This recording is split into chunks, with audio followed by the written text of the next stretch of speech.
Okay, let's get going. A little bit of review to start off with. That's why you see the Genesis 9 guy there again. We are starting a new section of the class where we're expanding from the just use of force to its entailments in self-defense, capital punishment, police, military, and so forth. And a lot of stuff, current events there, obviously. But before I do that, I want to end at a place that I actually want to start you with. I want to start you with a thought experiment that is so simple and so shocking that you'll think I'm trying to play a trick on you and draw analogies right away. And all I would say is just resist that temptation and just answer the question, because it's so obvious that you have to answer a certain way with most people. So, if this was 1940 to 1942, and the Nazis had bombed London already, and now we're looking at a potential land invasion, the Nazi troops coming into Britain. So obviously some amount of huge military defeat for the RAF and the forces that would have been on Europe. I mean, everything's going that way toward an invasion of Britain, which was a certain danger, and they had to talk about it. So the question, very simply, this doesn't take a deep philosophy class to an ethical dilemma. My question is simply, if you were a British citizen, not in the army, man, woman, or child, but I stress man, woman, and child, would you have the right? I'm not asking you, would you have a strong desire to? There's a sense in which you would, self-preservation. There's a sense in which you wouldn't, not fun, facing certain death. My question is not that. My question is, do you have a right to exist? Sure you do, Matt, but you could just surrender. Okay. And so I'm not going to talk about the pacifist. I'm going to grant that I'm not going to convince the pacifist here. So forget about that. I'm only asking you if you're not a pacifist in general. If you're still around after the next 2 or 3 sessions, and you buy into all that, do you have a right to defend yourself with medieval pikes, because that's all that's left? Let's just draw scenarios out like that. I'm not asking you about just war theory in terms of ability to strike or anything like that. Do you have a right to defend yourself from going into captivity or being killed? Very, very simple question. Hold that thought. You don't have to answer right now, because I'm going to ask it again at the end. So, with that in mind and filed away, let's start to look at this, the just use of force, which we've already laid down a foundation in Genesis 9, 5, and 6. There's no sword coming down, because now we're not talking about the origins of government. Now we're talking about simply that natural right inherent in the individual. He has a gun now, not a sword, because we're big boys. We don't live in the ancient world. We understand that we have guns today, okay? The principle doesn't change. The principle's still there. In fact, in a sense, it's more intensified. A gun can do more immediate damage, and there's more kinds, and we understand that. So we saw there was a natural right that came before your civil right, and that did something to the emergence of civil law, civil government, and so forth, collective force, as opposed to the individual right to lawful defense. Now we're going to talk about that at this kind of a level, from the self-defense onward to police and military. And so just increasing the scope of who all you're protecting against what. Okay? So reviewing those origins of just force, we have to deal with an objection that we already kind of did in passing, but we're going to talk about this in the context of the 6th commandment, because people make misjudgments about this in terms of killing and murder and vengeance and murder. The first thing you want to say is that murder and killing are different from each other. And that is seen in at least 4 major ways. Number 1, the Hebrew words are different for murder and killing. Ratzach is the word for murder versus, it's the other way around, versus harag. Okay, it's the former. No, I was right the first time. It's the former, Ratzach, that is used in the 6th commandment, and harag is used other times. You can't just stay on the word level, because the word for vengeance is used, as we'll talk about in a second, later on in the Old Testament where God commanded it. But at least as a first point, Those words are different, and the King James just was not helpful for centuries here on this point where it said, you shall not kill. That's not what the Hebrew says. Now, in 17th century England, people were more thoughtful, and they could think on the concept level instead of the word level, so it wasn't the end of the world. You can parse that out. Nowadays, we just don't think we really need the help. We need the specific word, where possible, to distinguish that. Secondly, in God's command to take life in Genesis 9, 5, and 6, we see that He commands a man and a group of men to take the life of it. So right there is a difference between just and unjust taking of life. Third, we see the same thing in the further directives to Israel. So this is expanded outward to Israel. In the civil law. Oh, you're a theonomist now. That's quite irrelevant right now. All we're talking about is the fact that God himself commanded a thing, which thing you can't call evil if God commands it. Okay? And then fourthly, the civil magistrate in all nations. The principle applies to secular states. We see that in Romans 13, 1 through 5, that magistrate with his sword is a minister executing justice on God's behalf. So, for those four reasons, no, biblically, murder and killing cannot be treated as the same thing. They're not. One is forbidden. Think of it this way. Murder is the unjust taking of life. Killing may be that. A little logic for you, but it may not. So just a little basic logic. Okay? All murder is killing. But can we state it in the converse? No, in this case. Okay? All killing would not be murder. Some killing would be non-murder, would be a just taking of life versus an unjust taking of life. John Locke, for example, says that in the state of nature, quote, everyone has a right to punish the transgressors of that law to such a degree as may hinder its violation. He was talking about the right of individual self-defense. He said, well, that's Locke, I don't care. And Bastiat said the same thing. And so when you come to those statements in secular thinkers, you're tempted to think, well, that's just so-and-so, that's just the Enlightenment, and so on. But what we're seeing is that same principle is already here. And in some of those cases, they actually are quoting Scripture. Locke sometimes is more scriptural than people give him credit. But let's give a Christian theologian some play here. Charles Hodge, in his Systematic Theology, he gives a 4-point argument from the Sixth Commandment to the legitimacy of self-defense. Okay, so Hodge says that homicide in self-defense is not forbidden by the Sixth Commandment is plain, and he gives 4 reasons. Okay, so let me add one more thing to the picture. I'm going to add a gun to this guy's hand now. Okay? That's all we're adding. And you say, well, that's terrible. And the only thing I'm going to do is put a smiley face here. Not because he is smiling to shoot, because before this he was minding his own business, and that's all that represents. Versus him with the angry eyebrows. It is a reminder, because I think we need that reminder. That's how far we've come. But let Hodge help us here. He says 4 reasons to see this. Number 1, because such homicide over here in self-defense is not malicious and therefore does not come within the scope of the prohibition.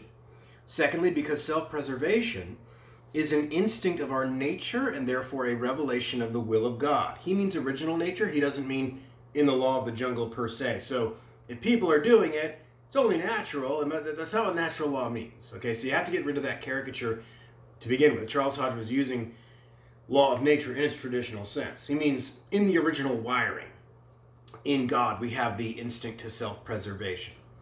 Third, because it is a dictate of reason and of natural justice that if of 2 persons one must die, it should be the aggressor and not the aggrieved. You see that? So that's not some bizarre philosophical experiment. You're on a boat, you got 6 people, one's a child, one's an old lady, 2 of them are really loud, but one of them is a Democrat. And no, it's not like that. Don't play that game.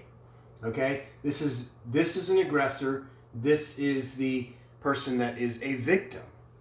otherwise, okay?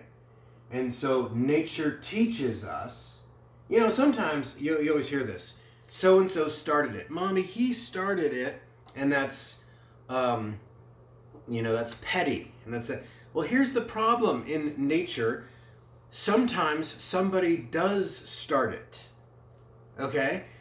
So the fact that your child is lying and twisting the truth does not follow that there is no such truth. So don't let your children regress you into childhood in your thinking yourself, okay?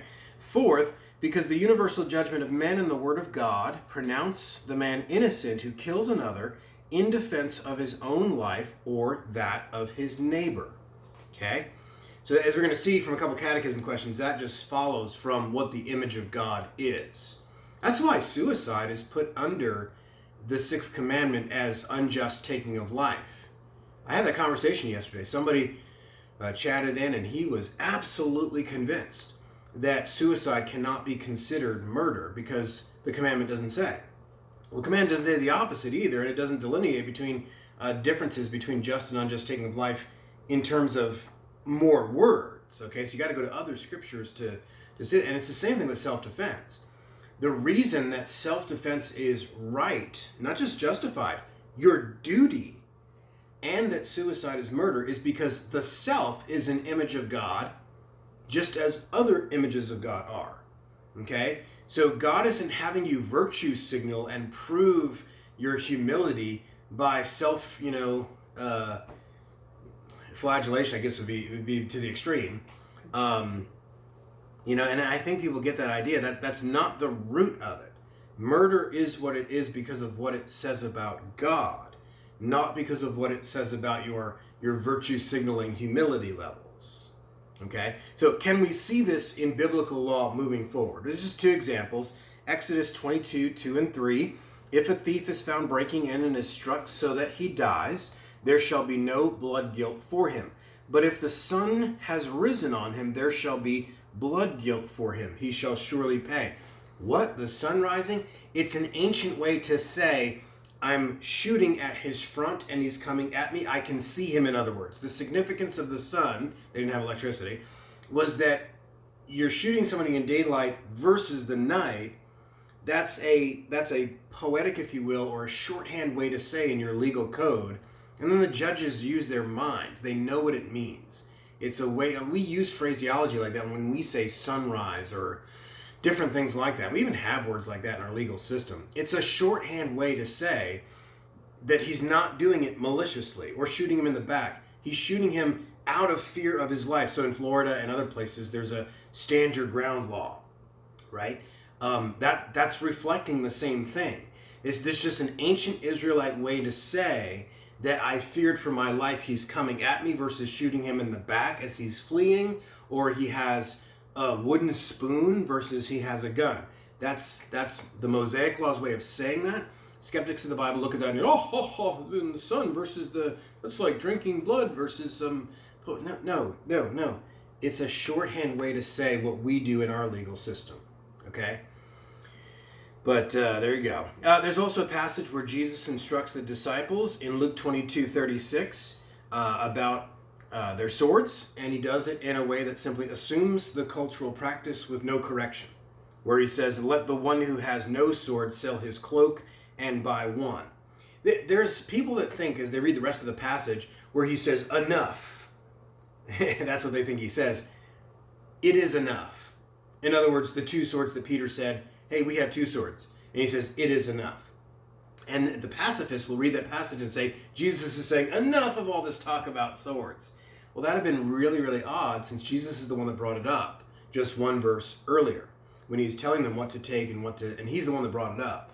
So he is assuming the cultural practice where carrying a sword for the sake, on your travels, of self-defense was a normal human thing to do. They in the ancient world, down to the present day, up until about 40, 50 years ago, when we all lost our minds and started questioning whether or not we have a right to exist,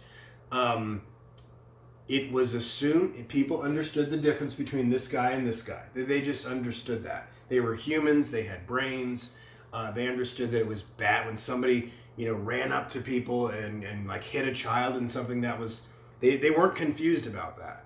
The fact that you're confused now and that we're confused now means that you're psychologically imbalanced. But for 2,500 plus years, people could work through this stuff. Okay. The Reformed Catechisms speak to this. What's required in the Sixth Commandment. The Heidelberg Question 105 answers this question on what's required by the Sixth. It adds that I harm not myself, nor willfully run into any danger. Okay?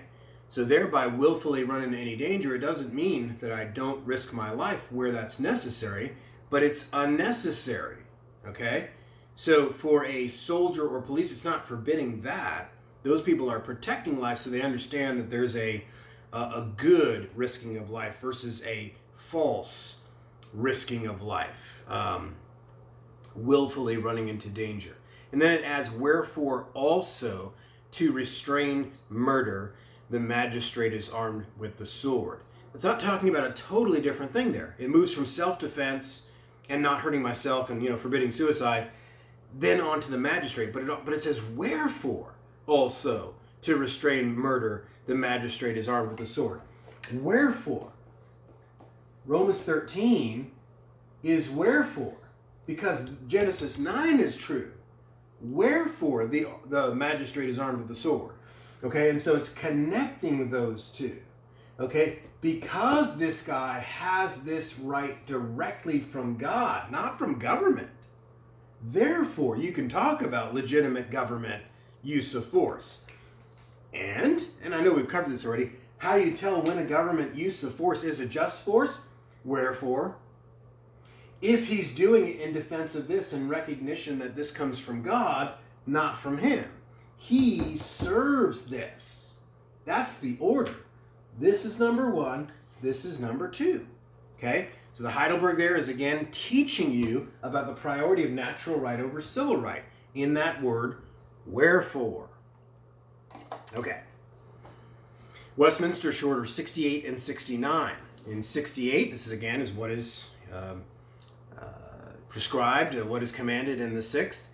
All lawful endeavors to preserve our own life and the life of others. So, what's commanded? What's your duty?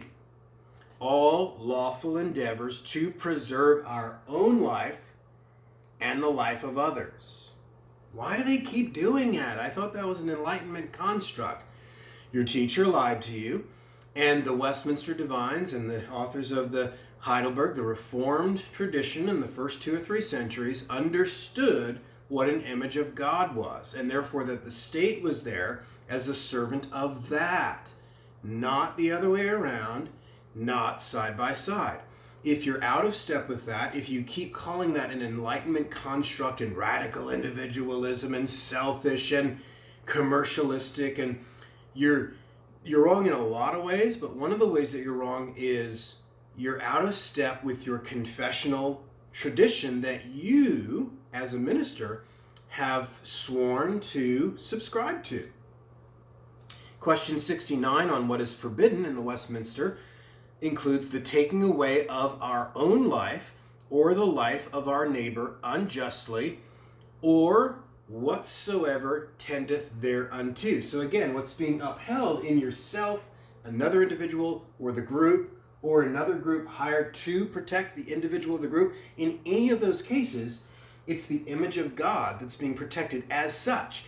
And whatever tends to, we stop that. We have a duty as much as it's in our power to stop that as well. As much as it's in our power. So remember our thought experiment at the beginning. It's not dependent, finally, on the power that you do have. But it's as much as it is in your power to use that power to preserve life. All life, even your own. And starting with your own, because you have no one else to start with but your own. Under the general heading of whatever tendeth unto harm, that would have to include a parent relinquishing their parental status over children merely to become a martyr. So, well, who would do that? To relinquish their parental status merely to become a martyr. You violating any of those commandments we just read if you have kids. That's who. So if you do the opposite of that and you have kids, so for example, why would it be good to defend your own life if you're in public and somebody comes up to you with a gun? You're in one of these, Antifa moms. Well, what are you doing there? You shouldn't go there. It's spreading if you haven't noticed, but let's say you just work with it for a second. You're out there, a mob comes to you.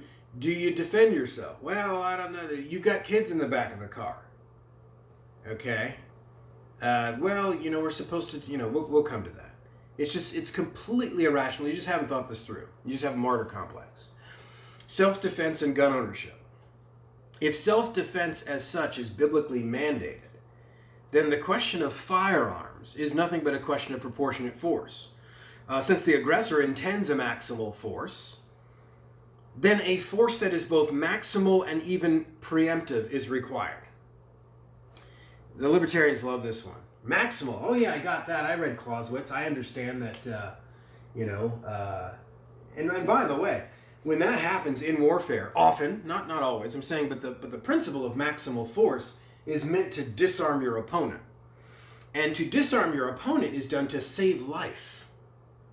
So I can maximize force and therefore save life. I've got these lives behind me. And so if I know that he's coming for them through me, I'm going to try to disarm him. How will I do that? By tickling his armpit? Not likely. By reading him depressing poetry or something? No. You actually have to, well, maybe you should, if he has a knife, maybe all you need is a knife. Maybe. But what are we doing? Playing a game? Are we playing sticks and, cops and robbers, cowboys and Indians? Or is the point to save life? No, if he has something, I'll want something harder and faster to save life. Okay? All right? And the part of libertarians are with you there until you say, and preemptively. What? We should only wait till your body is chopped up and dismembered in the woods?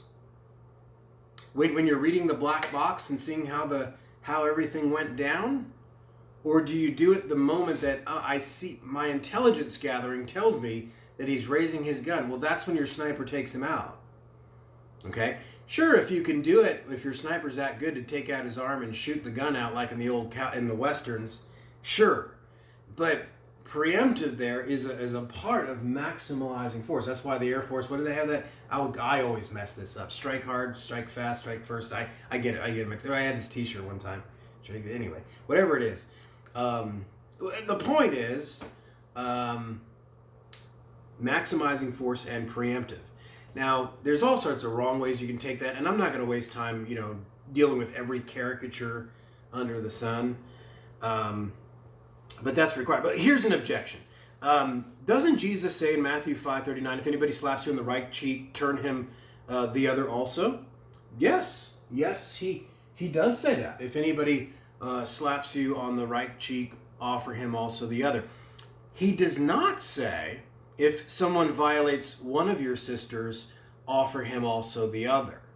And if you can't tell the difference between those two things, you probably won't understand it when I tell you that you're taking that out of context.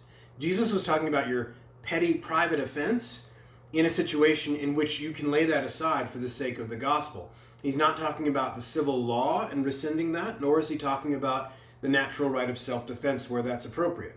He's talking about somebody dissing you, in other words, even up to a slap. In fact, the word there in the Greek even assumes some kind of a cultural practice of offense. So it's very contextual. It's about petty and private offense. Somebody taking your life when you're charged to care for other people is not a petty and private offense. So you're taking that out of context. So yes, he said that. No, he doesn't mean what you think he means by it. Okay, as a matter of pragmatics, we could talk about gun control and stuff like that. A good book to read if you want a careful study of that is a book by John Lott, not Locke, Lott, L-O-T-T. It was written in the 90s. It was called More Guns, Less Crime. in which he does study after study after study. For example, there were studies in New Jersey, Hawaii, and Washington, D.C.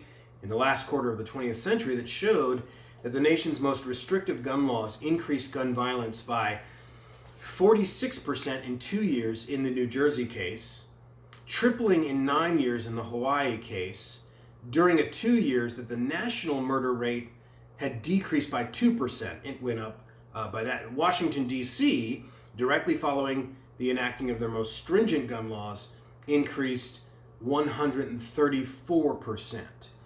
Point being, it's just a sample, more guns, less crime. Okay? Law-abiding citizens will typically obey the law. When you restrict guns, guess who won't? All the criminals. It's like, the same reason you don't tell people we're going on vacation or flash your pictures on Facebook where you're at your vacation. For the same reason, except times infinity, when you tell the criminals in your area, by the way, there won't be any firearms at the houses that you guys are intending on robbing, that tends to increase violent crimes, not just theft. Okay? Now, the issue of the Second Amendment and its original intent, I'm going to leave off the table for now, except to make one exception. And that is to cite Justice Antonin Scalia in the majority opinion of the District of Columbia versus Heller in 2008, in which he argued that the Second Amendment was not intended to lay down a novel principle, but rather it codified a right inherited from our English ancestors. And then Scalia cited another case in 1897, Robertson versus Baldwin, to show that understanding in the Supreme Court's precedents, and the understanding was of natural right. Okay, so the precedent was not what conservatives annoyingly usually do, mere precedentism, but he was arguing that the essence of even the rights enumerated and retained by the people in the Constitution, in this case the Second Amendment, were actually natural rights that preceded the Constitution, such that the Constitution was just setting up another outer wall of defense. Okay, so it's a natural right. So what are you saying, Matt? I'm saying that the right to bear arms for the purpose of defending the image of God against any violence is a right that comes from God, not from government. And it is for that purpose and not for any other purpose. Certainly not primarily for hunting moose, not primarily. It would encompass that, but that's not the purpose of the right. Okay, so let's stop there and then we'll expand this onto police and military when we get back.